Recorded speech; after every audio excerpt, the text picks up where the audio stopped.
For a while in the mid-60s, Boston, Massachusetts was associated in the world's mind with one word: Strangler. The Boston Strangler terrorized the city, killing many women, an unusually random collection of women, before finally being caught. The city is for some glamorous, stimulating, prosperous. Only recently has it become dangerous. They even made a film, The Boston Strangler, for which star Tony Curtis was nominated for a Golden Globe. So is a new film, this time called just Boston Strangler, a remake? Well, no, it isn't. In fact, the two leads of the film, and in fact the investigation, weren't even in the 1968 one. Jack, I think I found something. 3 women were strangled over the last 2 weeks. You're on the lifestyle desk. You're not covering a homicide. I think the murders are connected. They are the two reporters for the Boston newspaper, The Record American, who covered the story, followed it for years, and solved the mystery of the Strangler. Unusually for the time, they were both women, Loretta McLaughlin and Jean Cole. Well, that oversight is finally rectified in the new movie currently showing, of all places, on the Disney Plus streaming service. Another woman was strangled. Just came over the wire. I'm killed in the follow-up. You don't have a story. How many women have to die before it's a story? Loretta McLaughlin is played by Keira Knightley. She doesn't normally do American, while stage star Carrie Coon plays Jean Cole. And initially, at any rate, the story is as much about sexism in the workplace as it is about the spate of murders beginning to terrorise the city. They just confirmed number 4. Police aren't talking. Never seen them this tight-lipped about anything. I don't care if it's 1 killer or 4. We're gonna catch whoever did this. You have any suspects? Things hadn't improved much for women journalists since the days of Ros Russell in His Girl Friday back in the 40s. There may be a few more of them, but they needed to work twice as hard for any respect or even to get away from the dreaded women's pages. Oh, come on. It's slow. I'll do it on my own time. All right. But you're still on the lifestyle desk. Boston Strangler's script is by the director, true crime specialist Matt Ruskin, and it occasionally clunks in some of the details. Was the term lifestyle used in 1962? Did people use the term rabbit hole like this, Alice or no Alice? You know how many people I've gone down the rabbit hole with? It's a dead end every time with this case. What do you think you're gonna find out there?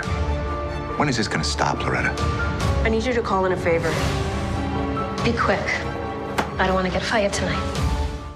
But the story itself becomes more and more gripping, particularly if you think you already know it. The police are at first unwilling to commit many resources to a case of a few middle-aged women being bumped off. It was hard enough to get the newspaper's editor, played by Chris Cooper, to give the story any space either. I don't see the interest. They're the nobodies. Who do you think our readers are? And that's just it. Why would anybody go around killing 3 nobody women? And how do you plan to find that out? Let me profile the victims. See if there's any connection. But as Loretta points out, these victims may be nobodies, but so are the people reading about their murders. And as the crimes continue, first the newspapers take notice, front-page news even, but then the police find themselves under siege. This in a conservative, Irish, pro-police town. Any lawyer worth a dime would pick this apart. You really want to use this paper to tear down the police department? If anyone else was blowing it this badly, we'd have put it on the front page a long time ago. More murders mean more problems. It's not lack of clues, it's too many of them at times and all contradicting each other. And the paranoia of the police means sometimes promising leads are ignored because they come from the hated media. Boston police, hands on the wall. We had him. We just let him walk away. Everything lines up with him. His history, the progression of the crimes, everything. Meanwhile, the sexism of the powers that be in the early 60s seems beyond belief if it weren't provably true.